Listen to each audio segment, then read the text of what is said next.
Rome, bien-pensance, tout malveillance, malveillance envers ceux qui ne pensent pas comme eux. La gauche, comme à son habitude, veut sauver le monde à coups de sommation. Sommation, bien évidemment, à penser comme eux, puisque c'est le camp du bien, du bon, du juste, sauf que Emodem ne l'entend pas de cette oreille. Pour elle, ça n'est pas du tout le camp du bien. Le camp du bien, c'est plus un sobriquet qu'on lui a donné. Elle, c'est le camp de la violence, le camp de je vais te niquer ta race, et surtout, elle avoue à son corps défendant, un petit peu comme tous les gauchistes et tout leur sempiternel CSC, que non, elle est là pour casser des gueules, elle est là pour casser des gueules à tous les méchants fachos, et surtout, elle est là pour parler de leur calvitie, et de surcroît, elle rend cette violence légitime, et elle est légitime parce que vous êtes tous des gros méchants nazis. C'est bien pratique de traiter tous ceux que l'on n'aime pas de gros méchants nazis, comme ça justifie le fait de les emmener à l'abattoir, à la guillotine, et de les couper, de les raser très court derrière la nuque, comme le voudrait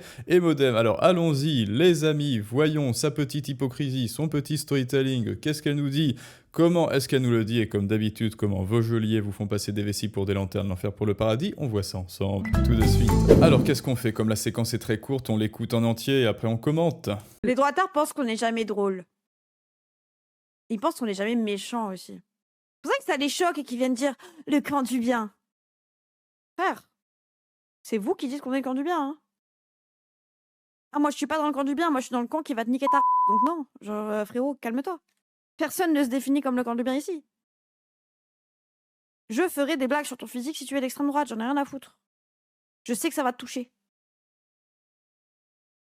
Ton idéologie politique, c'est tuer mes potes. Ou les déporter. Vous appuyez sur les trucs qui font mal, vous mégenrez les meufs trans. Oui.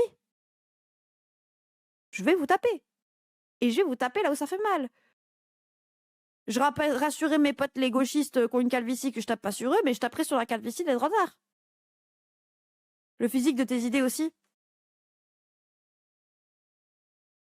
Ça va. Ça va, nous dit-elle, et pourtant dans son discours, rien ne va, hein. Rien ne va, enfin si, tout va trop bien évidemment pour la gauchistérisation, alors on va réécouter parce que là effectivement, il y a beaucoup à dire tout de même quant à cet appel à la violence décomplexée, et oui, je n'ai pas peur des mots, c'est un appel à la violence, c'est-à-dire argumentum ad baculum, l'appel à la force, je ne te convainc pas, je te fais peur avec mon poing, évidemment le poing de la vertu serré très fort devant moi et le poing serré pour te casser la gueule juste derrière. C'est toujours ça. La gauche, c'est je prêche d'abord et je punis ensuite. Et bien évidemment, la pire des justices, la pire des tyrannies, c'est celle qui vous violente pour votre bien, ou plutôt pour leur bien à eux. Alors allons-y, réécoutons notre ami bien sûr Emodem. Les droitards pensent qu'on n'est jamais drôle. Alors oui, c'est vrai, vous n'êtes pas drôle à chaque fois que je vois un mème de gauche, je n'ai absolument pas envie de rire, et ça n'est pas par hypocrisie ou par « oh bah c'est un mème de gauche alors je rigole pas », non, c'est factuellement pas drôle, c'est-à-dire que cela ne correspond pas, cela ne coche pas les cases de l'humour, de ce qui ferait rire, de ce qui ferait sourire à minima un cerveau en bonne santé par l'ironie, par un bon mot, par un bon geste, par de l'humour en fait, effectivement. L'humour c'est très subtil, hein, même c'est plus subtil qu'on ne le croit, et comme on dit, hélas, la gauche quand même c'est plus fort qu'eux, ils ne peuvent pas être drôles. Pourquoi? Parce qu'on saisit plus dans les mêmes, et bien leur injonction à dire toujours je suis le gentil et les autres les droitardés, évidemment, hein, parce qu'il n'y a que deux camps dans leur tête, les droitardés c'est les méchants, et ils veulent faire de l'humour sur ça. Ils pensent qu'on n'est jamais méchant aussi. C'est pour ça que ça les choque et qu'ils viennent dire le camp du bien. Alors, on pense que vous êtes jamais méchant. Non, moi, comme je viens de le dire, moi je pense que un gauchiste, c'est extrêmement méchant, et c'est d'autant plus agressif, et bien que justement, ils vivent dans ce monde binaire, ils vivent dans ce monde manichéen, ils vivent dans ce monde, si tu n'es pas avec moi, alors tu es contre moi, et seuls les sites sont aussi absolus, et donc je vais te découper, je vais te faire du mal, parce qu'on m'a dit que tu étais méchant, que tu étais un méchant facho, connard, etc., et donc je te déshumanise, et c'est par par cette déshumanisation que les gens deviennent méchants, que les passions sont absolument déchaînées. Ça, c'est ce que disait Simone Weil. La politique, à ce niveau-là, du moins, la politique à ce niveau-là, c'est un instrument à déchaîner les passions chez les jeunes gens notamment, et donc eh bien, ça ne manque pas à Emodem, vous voyez, ses passions sont déchaînées, et elle veut nous taper dessus au seul titre qu'on n'est pas d'accord avec elle. Frère, c'est vous qui dites qu'on est le camp du bien, hein. Oui, effectivement, ça aussi, pareil, je te rassure, ce sont les droitards qui disent que les gauchistes sont le camp du bien, mais c'est un sobriquet en fait, hein, donc là, elle ne semble pas... elle semble confuse, elle est en état de dissonance cognitive, elle se dit « Oh, le camp du bien, mais c'est trop bien, oui, je suis le camp du bien, etc. » Et là, elle veut pseudo-débunker ça. Non, non, moi je suis pas du camp du bien, je suis pas du camp des gentils, je vous rassure, je veux vous taper, alors que à la base, le camp du bien, c'est un sobriquet pour bel et bien dire que les gauchistes se parent de vertu, d'une vertu factice, avec, comme on a dit, eh bien, le point de la violence derrière le dos. Ou alors comme l'élève de Logu, ils disent taxer les riches et après ils vont dans des restaurants de luxe, bien sûr. Ah, moi, je suis pas dans le camp du bien, moi, je suis dans le camp qui va te niquer donc non, genre, frérot, calme-toi. Mais en fait, là, elle dit, ça c'est un contre son camp absolument énorme parce que elle avoue, malgré elle, que le camp du bien, justement, c'est le camp qui veut niquer votre race. Hein. As, eh bien, en preuve, l'histoire de Charlie Kirk, par exemple, récemment. Oui, et c'est exactement, devine quoi, Emodem, parce qu'apparemment, elle ne semble pas saisir la subtilité de ce troisième degré, le camp du bien. Justement, quand un droitardé vous affuble de ce sobriquet, tu fais partie du camp du bien, et ben cela signifie justement que vous faites semblant d'être des bonnes personnes, alors qu'en réalité, eh bien, vous n'attendez qu'une chose, c'est de punir tous ceux qui ne pensent pas comme vous. Et là, à ton corps défendant, eh bien, tu viens de nous l'avouer. On n'a même pas eu à te tirer les verres du nez, on n'a même pas eu à te demander, mais t'es un peu hypocrite quand même, tu es une bonne personne, tu es une gentille, mais en fait, tu es violente. Non, non, non, elle nous l'avoue elle-même, sans même qu'on ait rien à faire, sans même qu'on ait rien à essayer pour la convaincre. Normalement, le camp du bien, c'est pour ceux dont on sait qu'il y a une paix en vitrine, mais qu'il y a de la violence en boutique. C'est pour ceux dont on sait qu'ils prêchent la bonne parole, l'amour, les bisous, les bisounours, mais qu'en réalité, ils se nourrissent, tel Gros Larcher, ils se nourrissent de conflits et de violence. Eh bien, elle vient de nous l'avouer. Personne ne se définit comme le camp du bien ici. Bah oui, puisque c'est les droitards qui vous disent ça. Je ferai des blagues sur ton physique si tu es d'extrême droite, j'en ai rien à foutre.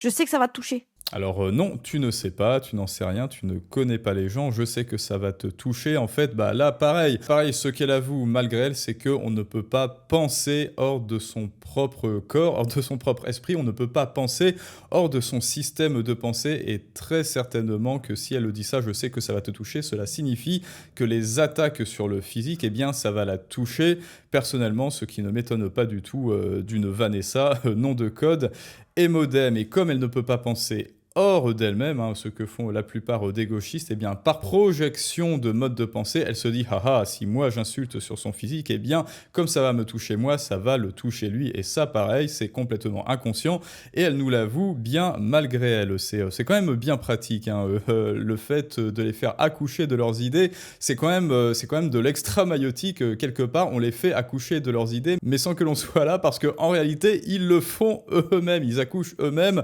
de leurs idées, de leur double discours, de leur hypocrisie, sans même qu'on ait rien à faire, ils se trahissent eux-mêmes. Ton idéologie politique, c'est tuer mes potes. Alors, ton idéologie politique, c'est de tuer mes potes. Tu parles de qui? Tu parles de Samuel Paty? Tu parles de Philippine? Tu parles de Lola? Non, attends. Tu parles de Matisse? Non, attends. Tu parles de ce policier-là à Mougins? Non, attends. Je suis désolé, hein, il y a beaucoup trop d'exemples, donc je ne sais pas de quelle tuerie au juste est-ce qu'elle parle et de quel pote au juste est-ce qu'elle parle. Ah, si, peut-être qu'elle parle de Charlie Kirk. Son pote, c'est Charlie Kirk. Eh ben, écoute, je ne sais pas qui a tué Charlie Kirk, enfin je me rappelle pas de son prénom, je ne me rappelle pas non plus du prénom du tueur de Lola, ni de celui de Philippine, etc. Tout ce que je sais, c'est une tragédie,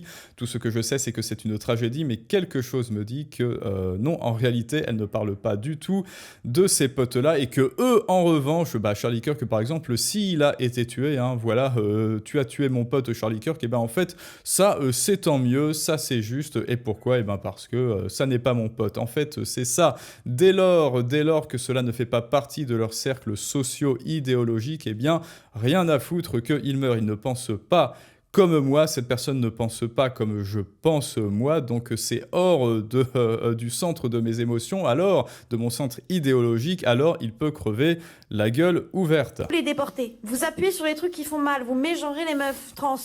Donc là, pareil, hein, double éthique, là, elle dit, vous appuyez là où ça fait mal, alors qu'il y a quelques secondes, je vais appuyer là où ça fait mal. Autrement dit, vous appuyez là où ça fait mal, c'est haram, mais si elle appuie là où ça fait mal, c'est halal. Pourquoi ? Eh ben, parce qu'elle a raison. Et elle a raison. Pourquoi tu as raison, Emodem ? Mais parce que tu fais partie du camp du bien. Et oui, on te le dit, en fait, là, tu t'es trahi, tu fais bel et bien partie, que tu le veuilles ou non, du camp du bien, c'est-à-dire le camp qui s'autoproclame comme étant bien, mais qui a le poing serré juste derrière son dos. C'est du 3e degré, quoi, Emodem, hein, voilà, je le dis. Je vais vous taper.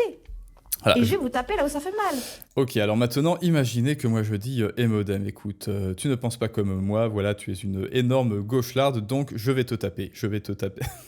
Je vais te taper, Emodem. Tout ceci est une blague, hein. S'il y a un juriste qui passe par là, je vais te taper, Emodem, c'est une blague, mais je vais te taper, je vais taper là où ça fait mal. Alors dites-moi, est-ce que cela a le même effet que elle qui dit je vais vous taper? Bon, bah bien sûr que non, alors déjà parce que je fais certainement au minimum 30 kilos, 30 kilos de plus qu'elle, et que si je la frappe, ou alors si je lui souffle dessus, peut-être, très certainement qu'elle va s'envoler, et ça n'est certainement pas le contraire qui va se produire, mais surtout parce que là, on est encore dans la double éthique. Si elle frappe les méchants racistes, fachos, droitards, racelards, etc., tout ce que vous voulez, eh bien, c'est halal. Et si en revanche, vous avez l'audace de la taper, elle qui est la turiféraire de ce qui est bien, bon et juste, eh bien, vous allez en prison.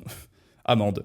Je rappelle, rassurer mes potes les gauchistes qui ont une calvitie que je tape pas sur eux, mais je taperai sur la calvitie des droitards. Bah écoutez, là, tout est dit, hein. Ça fait quelques minutes maintenant qu'on parle de la double éthique et du double discours et de la double action. Elle va exécuter sous vos yeux ébahis une attaque sur le physique, une attaque ad hominem, c'est-à-dire l'attaque la plus rustre, la plus laide, la plus vicieuse et la plus pernicieuse qui soit, et surtout la plus inutile et la plus hors contexte qui soit. Ah oui, peut-être que l'économie, peut-être que je pense comme ça en économie et qu'il faut absolument taxer les riches, mais en tout cas, vous avez une calvitie, monsieur. Donc là, c'est presque du détournement de l'attention, une attaque ad hominem, une attaque sur le physique. Pourquoi ? Bah parce que ça n'a rien à voir avec le sujet. Et surtout, ne vous inquiétez pas qu'un gauchiste vous attaquera toujours sur le physique. Quand quelqu'un vous attaque sur votre physique, en fait, c'est qu'il n'a rien à vous reprocher, sinon la longueur de votre nez ou la rondeur de vos yeux, je ne sais pas quoi, mais même si vous étiez Brad Pitt ou Henry Cavill en personne, étant donné que vous n'êtes pas d'accord avec le gauchiste qui est en face de vous, eh bien, il dira que vous êtes moche, que votre nez est trop long, que vous avez une calvitie alors que vous n'en avez pas une, parce qu'après tout, leurs interprétations du réel, leur perception du réel supplante le réel lui-même, et donc ils vivent quelque part dans un monde imaginaire où vous avez une calvitie, même si ça n'est pas le cas. Et de toute manière, eh bien, quelque part, cela ne vous regarde pas. L'attaque sur le physique qu'ils vous font l'honneur de vous donner, de vous octroyer, puisque cela ne fait que souligner, cela ne fait qu'exprimer, bien malgré eux, un mal-être profond, bien sûr, sur leur propre physique, et surtout une vacuité cognitive et intellectuelle totale. Et oui, alors moi, je n'ai pas attaqué Emodem sur son physique, hein. C'est juste que c'est une femme, et oui, c'est une femme, et bon, je sais qu'elle est un petit peu mince, et elle a le droit, oui, tu as le droit. Moi, tout ce que je dis, c'est que je fais très probablement 30 kilos de plus que toi, mais après, tu fais ce que tu veux, tu as très bien le droit de manger, ou bien d'arrêter de manger, tu as parfaitement le droit d'être en dessous d'un IMC qui serait sain pour toi. Le physique de tes idées aussi ? Ça va. Voilà, et le physique de tes idées, eh bien comme moi, justement, je n'attaque pas sur le physique, elle dit ça va, et moi, je m'en fiche, en fait, hein. En revanche, ça ne m'intéresse pas de commenter ça, vraiment pas, mais en revanche, vous pouvez me dire, vous, ce que vous pensez de ces idées, bien sûr, de ce qu'elle a dit, de comment est-ce qu'elle l'a dit, donc c'est franchement triste, je pense que tout le monde voit de quoi est-ce qu'elle parle. Faut pas avoir mûri pour avoir mal sur une attaque sur le physique. Non mais alors justement, Rémi, si elle dit ça, que tu auras mal après qu'elle t'ait attaqué sur le physique, c'est justement, comme on l'a dit, dit parce que elle, si tu l'attaques sur son physique, elle aura mal. Et d'ailleurs, là, tu le vois bien, elle fait la moue après qu'on lui ait dit qu'elle a le physique de ses idées. Donc très concrètement, là, elle s'est pris un retour de karma quasi instantané, ou du moins de quelques secondes. Et là, elle fait la moue en essayant de se rassurer. Après, c'est pas à moi d'essayer de dire si elle a un bon physique ou non, ou le physique de ses idées ou non. En tout cas, elle fait la moue sur cette réflexion-là. Et oui, elle a eu mal, exactement ce qu'elle a annoncé. Je vais attaquer votre physique pour que vous ayez mal. Et là, elle ne se rend même pas compte qu'elle a été la prophète de ce qu'elle a avancé. Alors maintenant, écoutez, c'est à vous de me dire, les amis, ce que vous pensez. Et je te rappelle que si toi aussi tu as des idées, une expertise à transmettre, quelque chose à partager de valeur au monde, eh bien tu vois que si tu ne le fais pas, eh bien Emodem le fera à ta place et elle occupera le devant de la scène, alors que toi tu resteras un jour de plus ignoré dans l'ombre avec tes idées, pendant que Emodem dira n'importe quoi devant son micro. Et sa seule solution, eh bien les clés de la persuasion, la vidéo masterclass, les clés de la persuasion en description et en commentaire pour apprendre à te faire comprendre, à mieux vendre tes idées et à augmenter ton impact sur le monde. Et maintenant, à vous de me dire ce que vous en pensez, les amis, et je vous dis à tous à très bientôt pour un prochain storytelling du monde moderne, mais ça, c'est une autre histoire.